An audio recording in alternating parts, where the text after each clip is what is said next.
break free.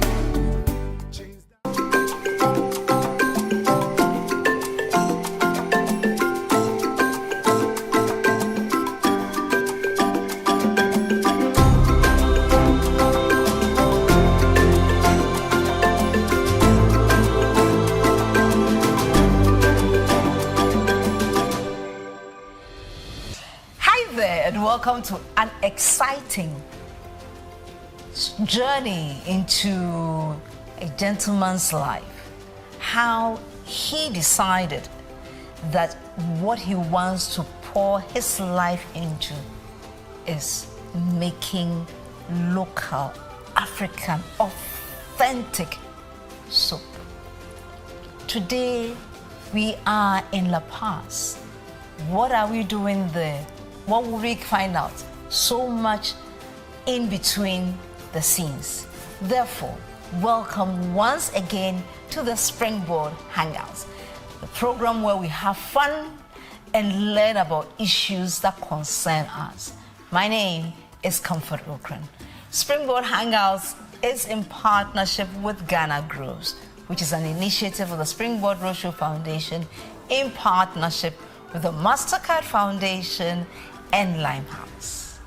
We will be seeing a lot of innovation in place today. So please sit tight. Don't go anywhere.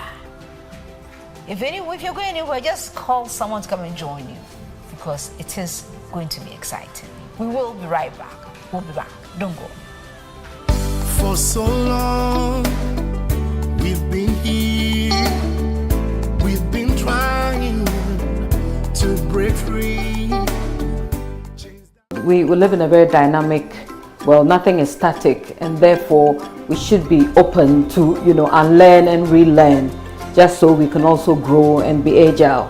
This is Springboard, your virtual university. I get the privilege of hanging out with my friends, the executive members of the EWM, and to help us appreciate why it is imperative, critical, that accomplished women in various fields of endeavor come together to network, support each other, and edge each other up as they continue climbing the ladder. On Springboard, your virtual university this weekend, and most importantly, we launch the key learnings of the conference right here on this platform. Don't miss it for anything. Join us this weekend and you'll be happy you did.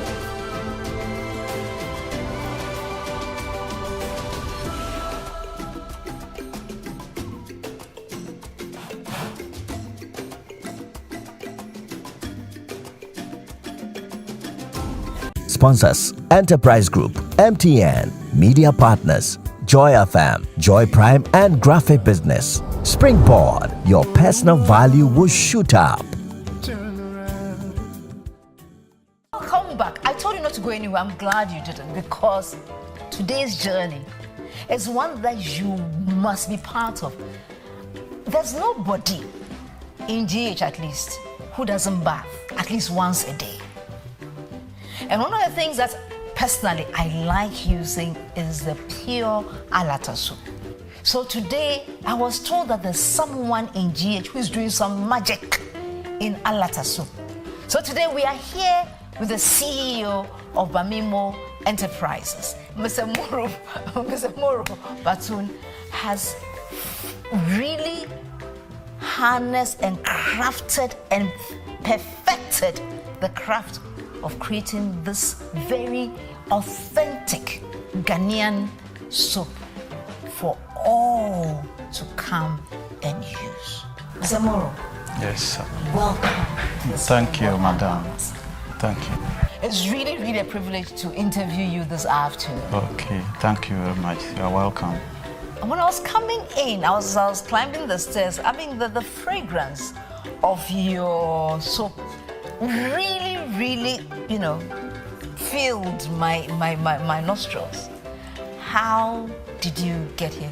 Kindly tell us a bit about your background. My name is Moro Amidu Batun, CEO of Bamimo Enterprise. I was born in Asante region, Ajura. Okay. So that means that you must speak good G. No, it's not staying there. No! Okay. So, Moro, you've gone up north. Were you schooling? What were you doing? Were you schooling? Were you in some work? What were you doing? When I was in Santimampong, Ajura, the same to the north. I was schooling that time. Like class 2. When they sent me to join my uncle at the north. So when they went, they sent me there. They had to go and put me in the farm. I had to farm for years and years. So even forget about the school. So I was not schooling. I was just a farmer. You were a farmer on what type of products? So maize, millet, and then yams, and a lot of things. Wow. So when you went back, which part of the north was it? The north, that's Sisala East. Sisala East. Okay. Tumu. Tumu, Sisala East. When you went there, you went into farm? Yeah, farm. I was farming for my uncle, while my father was in the south and the mom. So that means that technically you put your schooling on hold. Yes. Whilst you were farming, and having done that for about 7-8 years, then you relocated again back to Nigeria. Yes. As I said, after farming, I realized that no, I joined my uncle in Accra here, and I realized that it's no easy. If you don't go to school, it's no good. I had to go back to my village, Tumu there, and then go and start school there. That was 1992. So you started schooling in 1992. By that time, because you stopped in class 2. Yes. So how old were you when you went back? I was even getting, let's say, about 18 to 20 years. 18 to 20 years. And you went back to school to go and learn. Yes. When I went back to the school, I think I had to join class 6. You joined class 6? When I joined class 6 and I write some exams, and that very day I was to qualify to Form 1. From Form 1, class 6 to Form 1 that very day. From Form 1 to Form 3, I wrote, and then I get some technical school. That one called Leadership Training System at Sandema. At Sandema? Yes. Okay. So it was called Youth Leadership Training System at Sandema, as I said. So I make some 2 years course, and I come back to Accra to start hustling.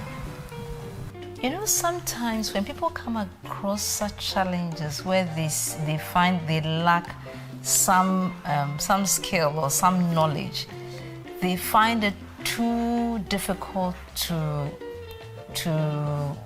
get the needed qualification, so they rule themselves out. Yes. I'm very glad you didn't rule yourself out. And even though it meant that you would have to go and learn with people who were younger than you, you chose not to be discouraged. Yes. As I said, before I even went to the school, that was GSS. It was not easy, but I take it like that. It's not easy to join with your small children with the same class. They were laughing at your father and all those things. But in fact, when I was going that time, because I was from here, and then when I realized that the school is important, we had to go. So I able to push over 2 of me. I can able to push list almost over 100 or 150 people to school from the farm. I had to push them go to the school.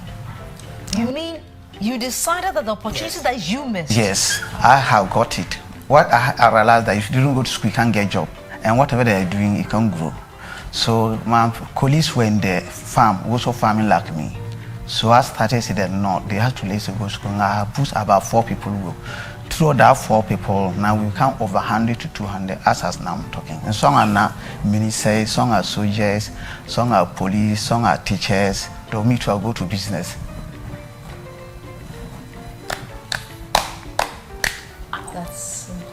That's so inspirational. Thank you. Thank you. So we've seen the inspiring and the person who says, I refuse to let my disadvantage spell the end of my dreams. You finish the school, you now start work in the formal sector. After even coming to Accra, I had to do a lot of jobs before I get to the soap production. What were some of the jobs that you did? I had to join some construction company like Terrazzo, Ties, and then sometimes like some jobs that you bring collect one day by day to be helping for my daily job. And I work at aviation too as a Libra for 2 years, and I stopped at airport. You worked at aviation, so you've gone inside from the very bottom. So you've now moved past that, and you started working in the formal sector. 1989, I joined the Hemo Natural Cosmetics. The Hemo? Yeah, Hemo Natural Cosmetics. Okay, so at this, I presume they were doing cosmetics. Yes. What role did you play in that company? I was the assistant production manager. Okay. But why? What did you have that they made you the assistant production manager? Okay, when that time we started, you know, I went there, we were about just 3 to 4 people. Fortunately, the one who was the assistant production manager, he had some problem, he stopped the job. So, and they realized that I wasn't good to, whatever they teach me to do in the product, they realized that I was doing well, and then the man chose me to be assistant production manager today. I was my boss. Fantastic, fantastic. Why did you decide to start your own company? Yes, it was not easy when we started, as we said, that place for our become assistant production manager. It came to sometimes we were not getting the raw materials. Okay. For sometimes even to get something to go to work, sometimes I had to even walk from La Paz or Domi to industrial area for work. So when it came like that, the company, the man was called is a white man or Lebanese and from Brazil. The half is Brazil and the half is Lebanese. Okay. So he passed away. After he passed away, the company collapsed down. You know, that time to some of us, we are 3. That's the work we had learned. Yeah. So we had to also now find a way to also, started something to do. And I realized that he told us something when we were working that period. He said that, look, the job he's teaching us is want us to work hard and learn hard. Because when you learn hard, you grow in future. Simple because he said that he want to compare us. If we are serious and learn this job, someone when they have a degree, you'll be the same degree holder. So we have to learn hard. That's why I remember the man saying that we had to learn hard and become people in future because our handwork is very good. Because that's what he did up to now, from Brazil to Lebanon to Nigeria. Now he's in Ghana here to do the handwork. What you're talking about is what they call very big English, technical and vocational skills. And so it's based on that technical skill that you learned in that place. In Sandema. At where? Sandema. Sandema. That's Apache region. Unfortunately, as he said that, I realized that as I went to the Sunday school, the Sunday school Form 1 that stopped. I was in the Sunday school, and Form 1 I stopped and joined that one. They say there's a handwork. When you learn, then those people grow. When you come out, you can learn something. Unfortunately, I joined into that youth leaders training institution at the Sandema. Okay. And they say that there's a youth leadership, which means that when the training you come out, you can be a leader at anywhere. Yeah. Any company that you go, you can be a leader, or you can learn something and become somebody in the future. Yeah. I take that opportunity saying that let me put that what they taught us in the youth leadership training institution to the soap making. So how did you start? Yes, it's not easy. Tell us. It's not easy. It's not easy. I had to get to one my uncle called Mr. Foka Mohammed at Domi. So I told him my story, this is what I had learned. And then the man had passed away now. Even sometimes to get something for my mouth is very, very difficult for me. So he need to help me. He let me to be in his house over 2 years to 3 years, just open gauge for him, and then helping in the housework, that he will find a money for me small. So I worked there like 2 years down to 3 years down. I said, now, my uncle, I want to also find something to do. You know, this man's school I have gone. So I want to do something. Fortunately, he also had a wife, open some small store at the house. Just near the house front. So and the wife too, fortunately or misfortunately, had passed away. Oh. when the wife passed away, he also was industrial. He was encouraging me the work I learned to take it serious. I said, okay. When the wife passed away, he let me to take that place to start doing something small. So I started buying my raw material from this Kufo Galan from Agogolosi, and then go to one company called Scan Bed at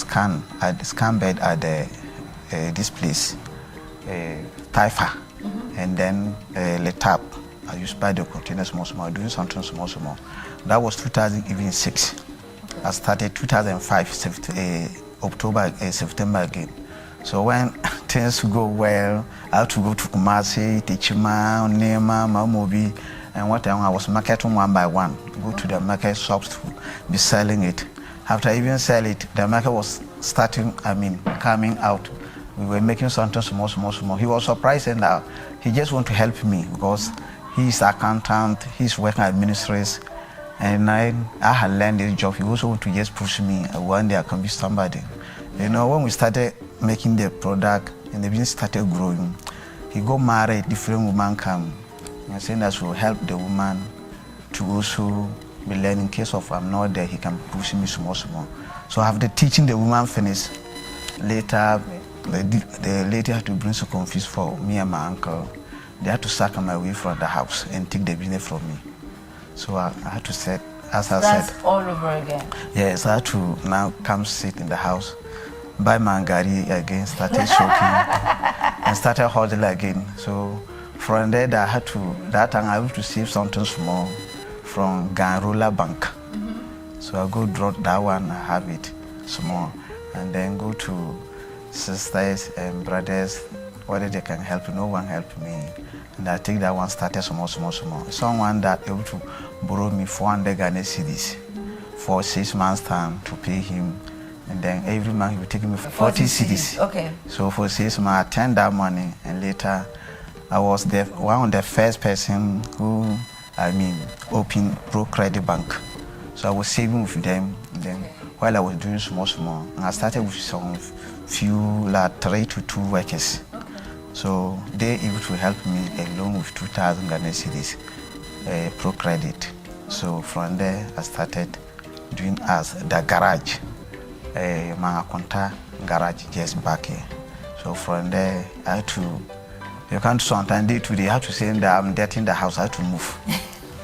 So from there, I had to find a place, and I can see one woman from the back here. He has some small shop and back here. He said, okay, he'll give the place to me, let's say for 50 Ghana cedis a month. That's 1,002 for 2 years. I said, no problem. I gave him that 800 Ghana cedis, remaining 400 Ghana cedis. I said that if I not pay 400 Ghana cedis, which means that he will not let him to make the production. So I had to go and look for money, 400 Ghana cedis, and borrow from one Haji again from Accra, and can add it for him before I can start my production again. So you started, after your other business, or the first production center was decommissioned, you came here and then you started production in a small space. How big was it? Oh, it's just back here, just a large store. Just like a store? It's a store. There is a store. I put some this machine, small one, and then I started cooking there. After when I cook finish, then I had to stop and clean the place, and then sit down and then packaging and put in the container, and then I'll packaging it, and then I label it, and I send it to the market sale. And that very day I had to go to Agoglos and buy the oil again from Mankola market to Agoglos, go and buy the oil from the 4 gallons and can cook again. I see. So you've been doing this since let's say, after you started your new production cycle from, let's say, 2012 now? Yes. And so you've been doing this for actively about 10 years. Yes. So in this case, how has the operation grown? Yes, as you said, from the small place, the woman still have another place. The church, there's a pastor who also was occupied that place. doing some, making some church. And me too, I take the small place. I was supposed to even take that place. I said I don't have money. He was 150 Ghana cedis a month. So I had to take the 50 Ghana cedis. But 2 years, unfortunately, the pastor had got his place, a land and bought a move. So I moved from that place to the small, it was, let's say, tabudang, a wooden structure. Then I had to move inside there and then use the former place as an office. And as I said, we were like 4 people to 6 people.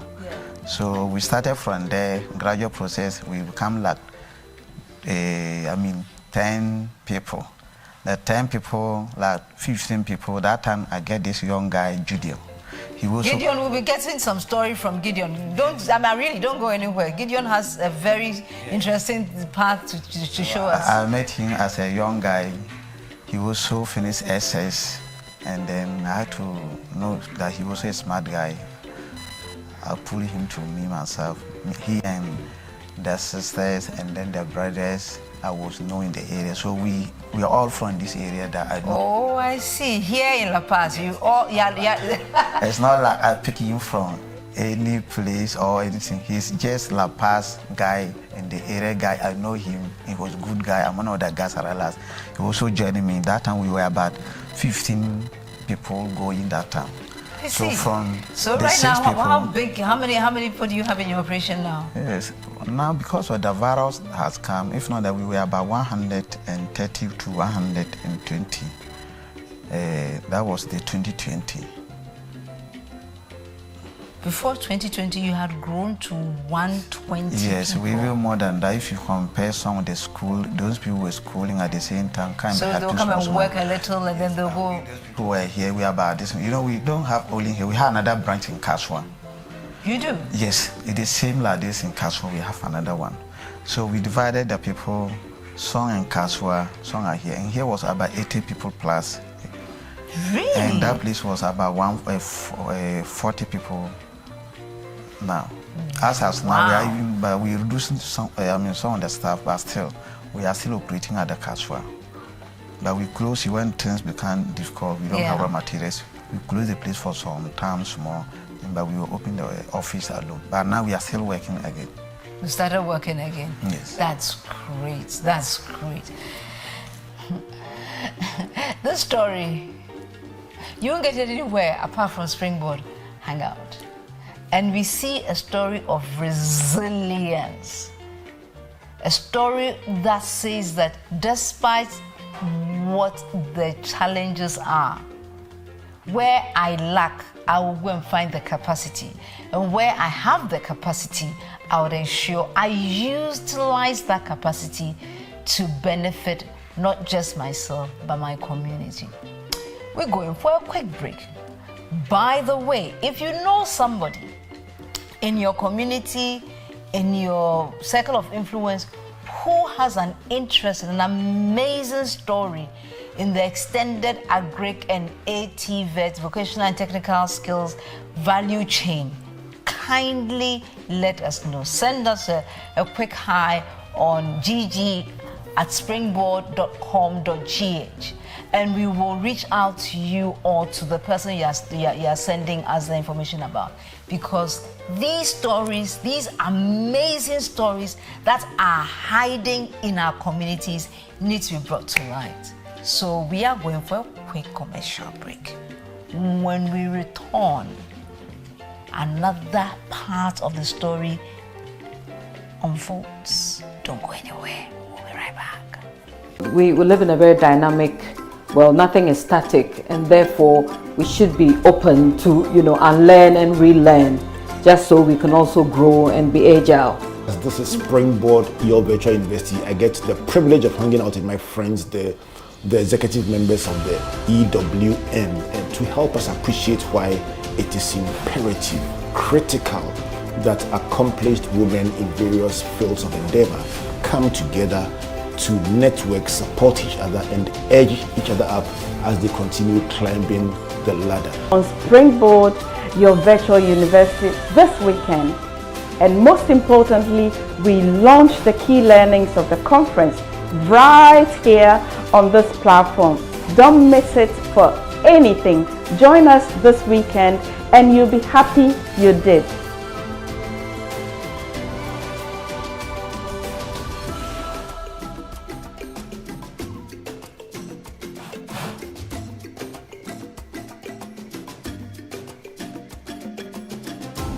Sponsors: Enterprise Group, MTN, Media Partners, Joy FM, Joy Prime and Graphic Business. Springboard, your personal value will shoot up. Turn around. For so long, we've been here, we've been trying to break free. Mr. Moro is taking us to the general manager, Gideon Chum's office, and then, who knows, we may be able to look round the space for you to see exactly where we are and what Allah has enabled them to do in this beautiful place. Don't go anywhere. Let's go. Hi, and you are? Gideon. Wow, good to see you, Gideon. Really nice to meet you. Thank you for the opportunity to come around your amazing space. Can you tell us a little bit about you? Okay, my name is Chumkwesi Gideon, and I'm the manager of Bamimo Enterprise. I've been with the company for more than 10 years. Yes. Wow. Yes. From after I completed senior high school, my sister was working with the company as a secretary at the time. Okay. Yes. So I told her I want to start doing something. So yeah, and it was through this business that I was able to start university. Because at the time, I think I was taking 80 cedis as salary. So I told my boss that I wanted to buy forms. I was like, okay. So I took my salary and bought forms for university. And I went to the Ghana Institute of Journalism. Yes. And now I have a degree in journalism. And now pursuing law at Gempa. Yes. Wow. Wow. When you came, was the company this big when you started with Mr. Moro? No, when I came there, the size of Mr. Moro's office couldn't even fit this table in. This desk can't fit in this office. So it was really a small business, and when he started, documentation and paperwork had a bit of issues. So what I do is I come here in the morning and I help them fill some forms and show them, okay, let's keep the stock like this, so that we know what is left at the end of the day and be able to also calculate the sales. From there, then I go to school. So after school, I come back and check all the accounts and the records and see if it was okay. So gradually he said, oh, he thinks I'm really good, so I should be his personal secretary. So from there, I started helping them register with Food and Drugs, Standards Authority, and all the statutory organizations with the business needed to register with. Yeah, so gradually we started growing. At the time you were doing this administrative work, Yes. did you have any formal training about doing administrative work? No, not at all. But you just knew that you'd learned something and you're seeing a gap and you fill the gap. Yes. And so that's a story that I am very interested in the fact that here is a young gentleman who just sees a problem, a challenge, and uses his skills that he had, even though it wasn't very, very good then, but still, you helped. So you finished secondary school and you're sitting at home today as I speak, and there's a small organization in your neighborhood. This was in your neighborhood. So you're just walking there. You were not taking any transport, were you? Exactly. You are there, and there's a small business in your neighborhood. Instead of going to say, oh, let me help you, even register how many people have come to the company today, you're staying at home and expecting God to drop manna from heaven before you would get yourself. My friend, go and help someone there, and by volunteering, at that time, were you being paid? Exactly. When you started, it was when they realized that, Charlie, there's something inside. That's when they started paying you. Yes, so go and volunteer your services. And who knows, you may be part of a story that starts small and now it's so big. Can you kindly help us go around this big edifice for us to see exactly what you have been able to bring to life? Okay, we will do that.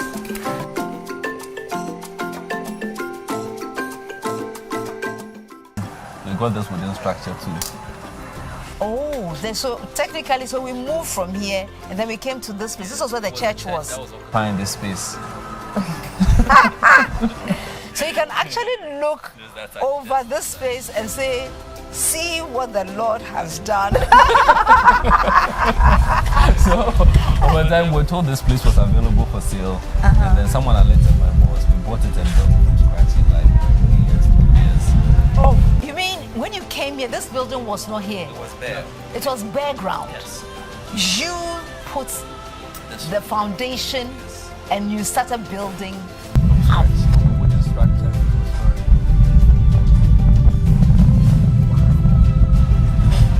This is an amazing story. Really amazing. Wow. So even though we have big trucks that go around to sell the products, we also have people coming over to the office to retail. So some people come and maybe you have like 500 cedis, 200 cedis, you can get like a pack or two and start selling. Okay. So no matter how small your money is, no matter how small the amount of money you have, you can actually start a business, be your own CEO with just one pack. And as you sell, you make profit and pour back and you're able to sell more. I see you have diamond. So what's the difference? So this one is essentially for washing. This is a washing soap. Yes. I see.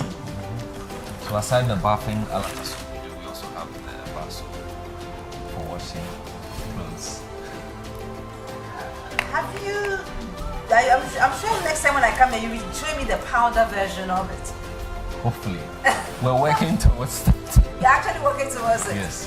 Wow. Because we have a big land at Amasaman, about 2 acres. So we are looking at expanding the business and going into other production in the area of cosmetics. We also employ a lot of people, especially the youth. It's very necessary. It's very, very necessary. And even this gives opportunities for, as you started, that somebody can just buy this, with just, a small capital. And if you are faithful, you can make good returns on this investment. And you are now able to employ yourself and take care of yourself. Different product. So how much is this? If I want to invest in this, how much is this one? This one, the pack is 120 cedis for all the 6 pieces. Okay, this one. This one is 130 for the 12 pieces. Okay. And that one is 130 for 6.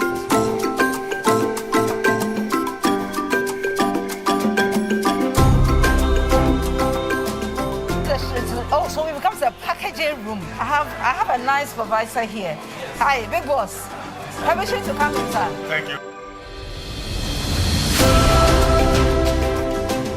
So here they are measuring the coconut oil because we use a lot of coconut oil in the manufacturing, and we get these from the Nzima women. Okay. So that's where they gather the coconuts and then produce the coconut oil, and then we use it here. So that's one good thing about the business, because we provide employment not just for us here in Accra, but also the people in the villages who are also making the coconut oil. Wow. So we are starting our production process now with the coconut oil that we get from Nzima.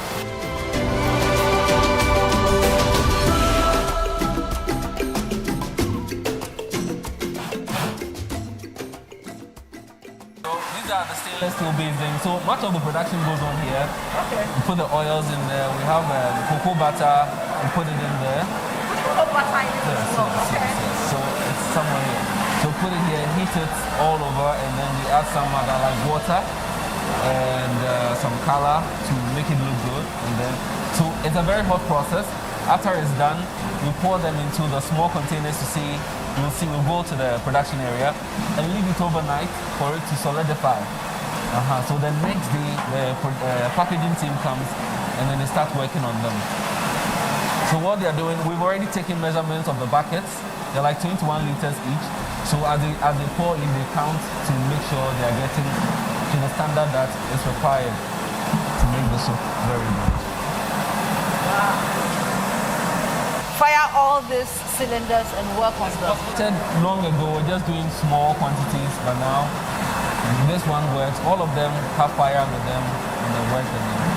batch processing, or if it's possible to fire all these cylinders. So about how many liters, about how many buckets will go into this? Then you're able to batch them and know which group produced this one, which group produced that one, to be able to trace them in case there's any error or something.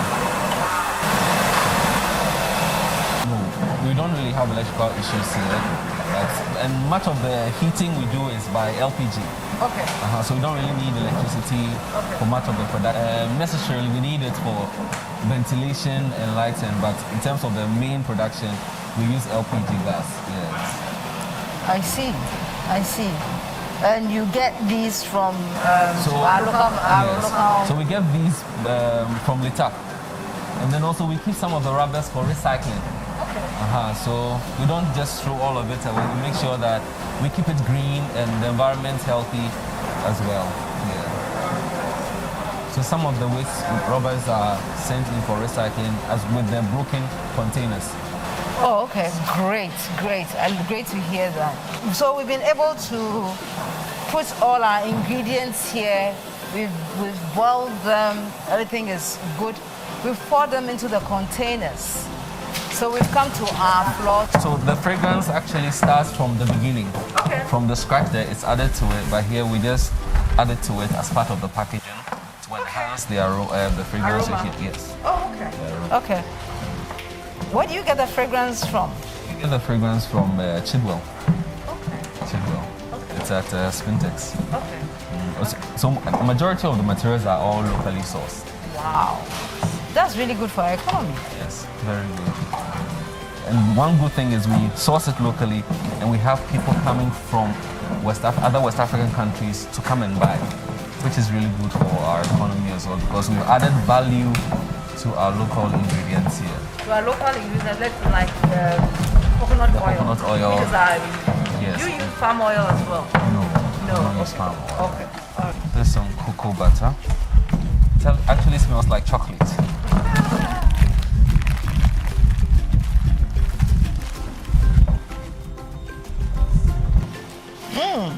It does. Why, were you eating it? Because it's actually made from cocoa. Yes, it gives it the cocoa scent, yes. And when you add it to the product, it also helps to moisturize and smoothen your skin. That's why we add it to it. Wow. And it's also locally sourced. Boosting the economy. From which region? We have a man who brings it from, I've forgotten the town, but it's locally sourced. Yes. Okay, Yes. it's locally sourced. Fantastic. Well done. Well done for giving our country more reason why we should have production facilities Vivian. in. Hi, Sewa. Vivian Sewa. Matilda. Auntie Tilly. How? Fine, thank you. What do you like most about working here at Bamimo? Oh, Minister Nene. Okay, what number yoga? She.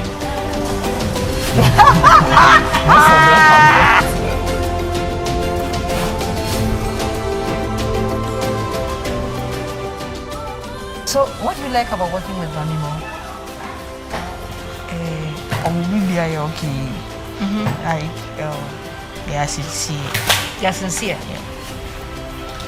I like that. Yes, very sincere. They take very good care of the workers. We are okay.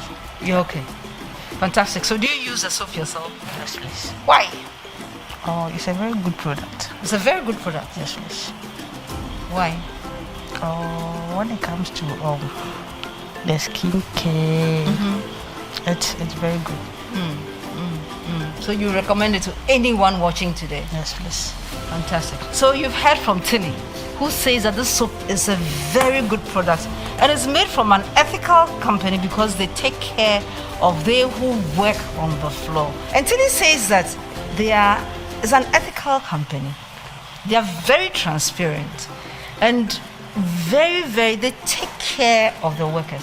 They say from the horse's own mouth, not from anybody. Auntie Matilda Tilly is saying that the company is very ethical. They are transparent and they take care of their workers. And most importantly, the product itself that they have is very good for your skincare. So today I am recommending Diamond Natural Soap to you. It is what we call our alata samna. Well done, well manufactured, and ready to do all the things that a good alata samna does, which is take care of you, give you smooth skin, and take care of any rashes you may have on your skin. Diamond Natural Soap, Alata Samina, made here in La Paz. Is it more expensive to do cardboard packaging? Yes, we have boxes that we put them inside, but most of them, when we tried that, the local market, the local Ghanaian market, they said they wanted to see the product. So now we only put it in the boxes for exports, those for Nigeria, Benin, because they use cargo trucks and all that, and sometimes the covers break. So it's better in the boxes. So some prefer in rubber, some also prefer in the carton, but provision has been made. There are boxes to cater for every market. Yes. What are the different flavors? So this one has the lemon fragrance. And we have other ones. In the earlier room I showed you, also have wine lemon. Wine lemon. Yes. Wine lemon. Wine lemon. So wine lemon because the fragrance composition is different from this particular one, and that one also, the other brand name is the cool honey, because we use more of the cocoa butter and then honey in there. So we call it cool honey. That's how we got the name cool honey. So most of the people buy it know that particular one as cool honey. But because we are manufacturing it, we call it wine lemon here. But on the market, they actually appreciate the products for the cocoa butter and the honey inside. And then the name came about as cool honey. Cool honey. Yes. Okay, then me too, I like the cool honey. I'll give you one. What are the different properties that made you have that particular one? So the essential base products are the same, but it's fragrance preference, customer preference. All right. Because some people are, I don't like too much of the lemon. I like a milder lemon. So the cool honey. As a business grow, you get to learn what your customers are saying. And then, and then you adjust as such. You ladies are simply amazing. Thank you very much. Very grateful. Very, very grateful. Cool honey. Wow. Once we've come here, we have to buy something. We can't just leave without buying it. So we are going to buy some products here from Bamimo Enterprise, buying Diamond Beauty Soap. So, madam, please, I'm here to buy some soap. Right. So I'll take 1 coal honey and 1 bar soap. So that's $2.30, right? Okay.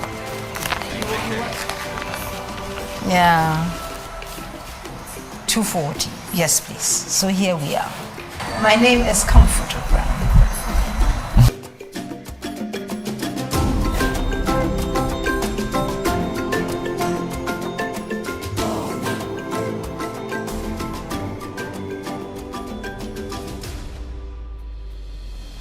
Conversations with people about how their dreams are unfolding.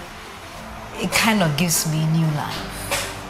And I must say that being here at Bamimo has really shown me that someone is living some beautiful dream.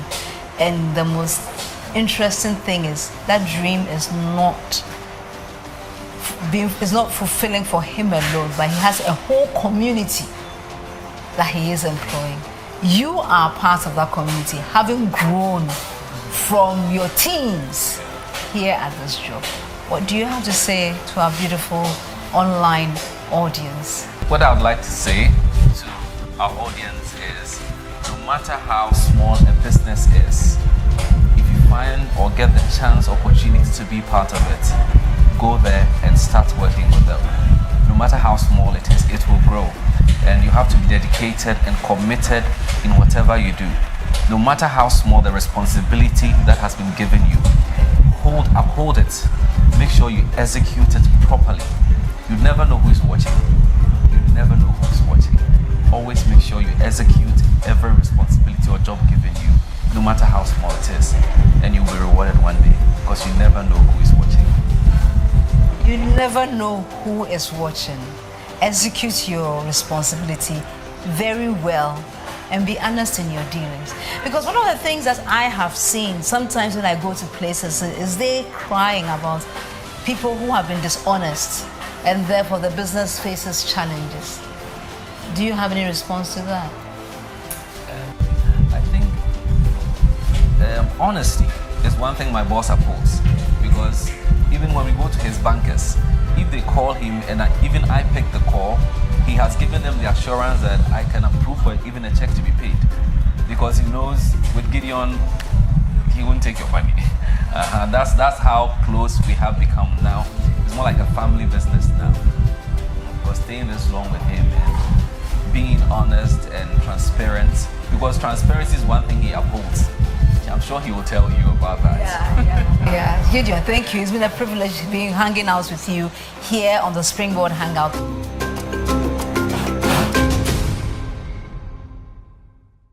Welcome back to the Springboard Hangout. Tell me, are you not challenged listening to this program? I know I am. I really, really am.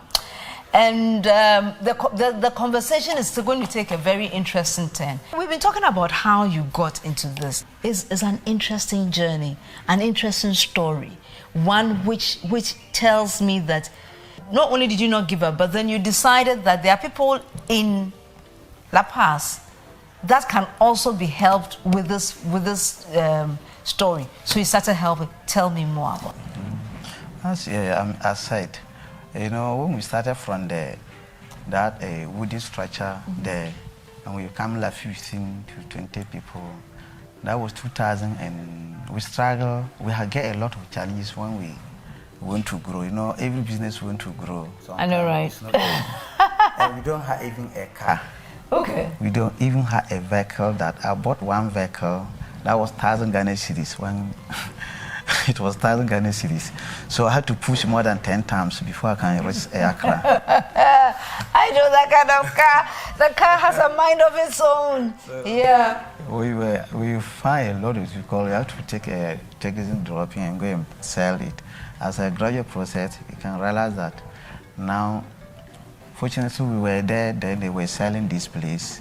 And they can inform us that there's a land here they are selling, whether we can buy it.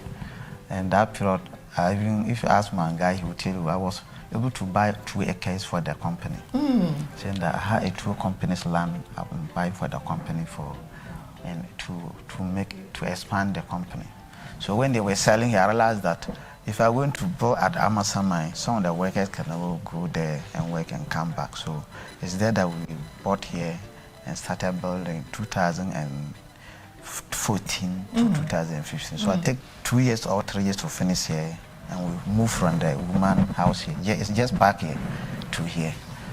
So wow. It was no, as we said, the cars too. We don't have cars. We have only one car. Later, we to acquire about 2 vans on top. But right now, I realize that we can have almost 8 to 10 vans that we are making supply. And as I said, it's here branch we have. Now we have this Kaswa, and we have depot in Kumasi, Sunjani, Techima, and Hu, and Utumu. They are depots we are supplying. And we are intent to go expand. So about how many products do you move in a week? A week, it depends on our production. We have raw materials, everything is available. We produce like 1,000, we can produce 1,000 cartons a day. 1,000 cartons a day, provided you have the raw materials. Yes. But first, as I said, we are even producing 20 cartons, 15 cartons.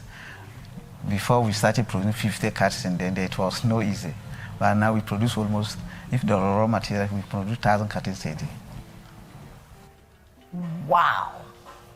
1,000, and it all goes. Yes. And now, as I said, the virus now come, the market is slow. If not at first, our market based with Nigerians, they were even, buy a lot, and then Benin, and then Ivory Coast, and other people. You're telling me that you're exporting? They do come here and buy it, the answer from be sending it. Nigerians and the Togolese and the Benin people. They would export Yes. your products. Yes. By the way, I'm sure you are looking at this and you're wondering how it looks like. I'm more. Here we are. Have you seen how smooth and cool the product looks? As you see this one, our soap is different from all the soap they make in the market. Tell me. The reason why it's different, our white man, he was going to make the soap, rather than all the market alete soap is the black. And one is a black, rather than no, he need to do something different from the market people. So one day he let us to practicing it, to buy the raw materials. Already he brought in, let's say to be testing it. And he make this one. After he made this one, he said that no, that black one with the they tied with the rubber and other things. We had to find a way that make our own different from all the alete soap in the market. Differentiation. That's why he make our own become different from them. Our own is yellow and well transparent, as you see. So that's why if you go to the market now, our own is different. If you see any soap which in the market had this color, either they copy our guys or they copy from us. So as I said, my old boss soap, who was the Alata goat. So I'm diamond. So he was gold, and so you are diamond. I see. When I started sometimes you can't get the raw material song in Ghana here. Okay. So normally people that used to bring to me can't sometimes they sort.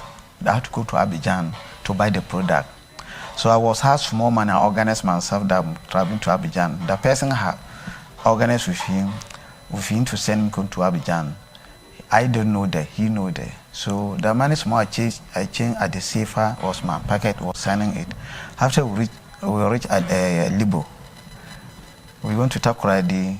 He sent his car, and I realized that he go make course. After make the course finish, and then when we go to the Libo border there, then they arrange saying that I have some small money, the guys to rob me. They want to take my money from me. One guy is there, he is also, I think it's northern or it's this one. He saw that, saying that this is what they want to do to me, so I shouldn't go. So they were opening the car and were trying to push me to the private car to send to Abidjan.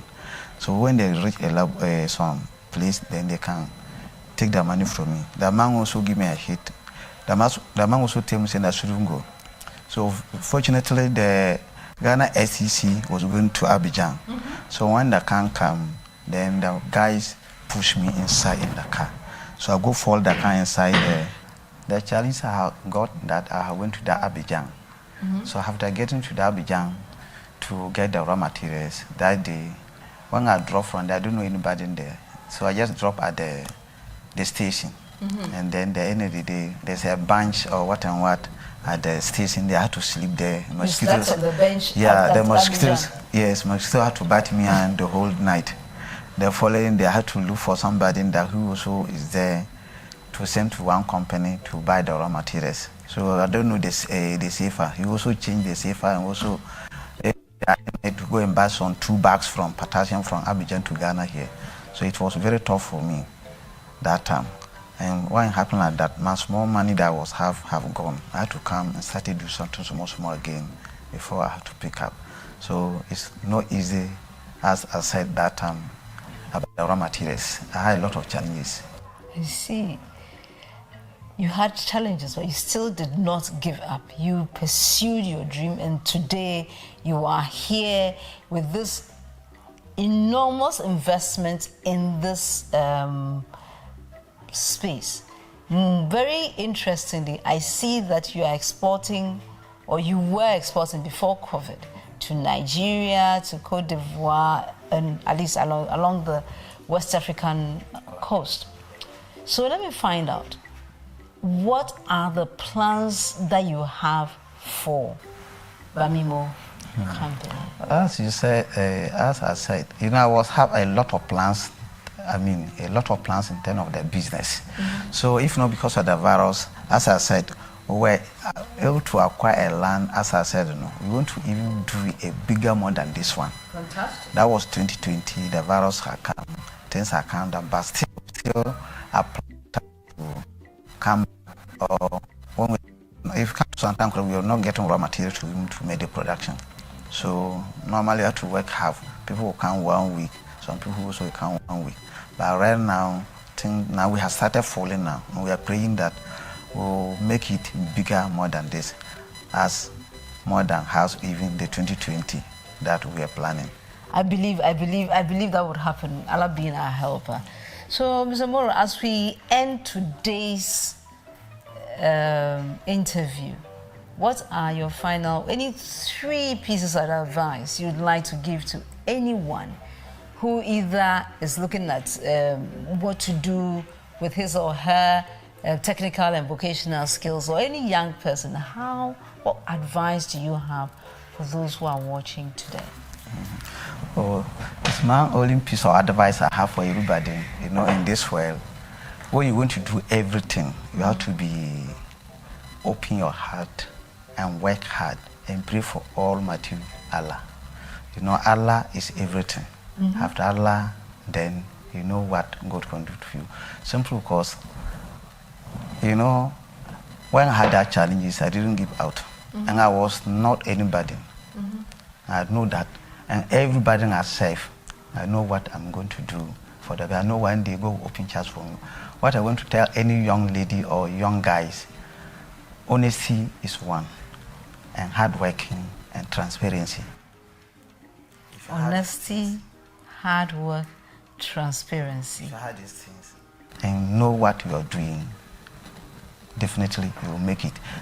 I was watching, one of our father, Pakusi Undu, past 3 days or 1 week now. When I saw his story, I was even laughing. I had to stay and then listen very well. So people who see this thing like this, they thought that today that you just started. It's not today. You started something small. One day you can't big. So no one shouldn't think that you can get it one day. You can get it one day. And upon challenges will come, but you have to focus and do what God asks you, or you mean to do it. And I'm telling anybody like something like the young guys, young boys, if I see someone who have like as you said, your beautiful car you brought like this, I wonder saying that this person is a rich man daughter, or is a rich man, or the person is well doing. I don't know that someone who can come from roadside and when they hustle and also drive car like this. Fantastic. So that's what I believe. If you see anybody who is have a building, like store building, self-contained, a nice car, everything, don't say that, oh, he's from a rich home that he got those things. He was like you, but today God has changed him to you. So they shouldn't think those people are from the rich people, they're supposed to, be rich. You can be poor and work hard and you can't do like this. So if you see anyone, as I said, in the roadside, anyone has his property, don't let it be your decision. You work hard and then ensure that one day you to be the same person. Be inspired by people that you see who are rich. Work hard, be honest, have the God factor or the Allah factor in you, and be transparent. These are the words from Mr. Moro, CEO of Bamimo Enterprises, who we've had the privilege of hearing his story here in La Paz. His education was limited, but he didn't let that limit what he can do. He was challenged. There were times that he didn't have somewhere to stay, but that was not what he decided would be his full stop. He made a full stop and continued the story. And today we are listening to this inspiring story, listening to both him and his general manager, Gideon Chun, telling us about Bamimo Enterprises. So I would encourage you, if you go to the shelves and you see this soap, know that it is not only made in Ghana, it is made by Ghanaians with mostly Ghanaian products with a heavenly smell. Till we come your way again next week, know that you are blessed. You are loved. You are the most essential thing that happened to us here on earth. We want to be able to tell your story another time.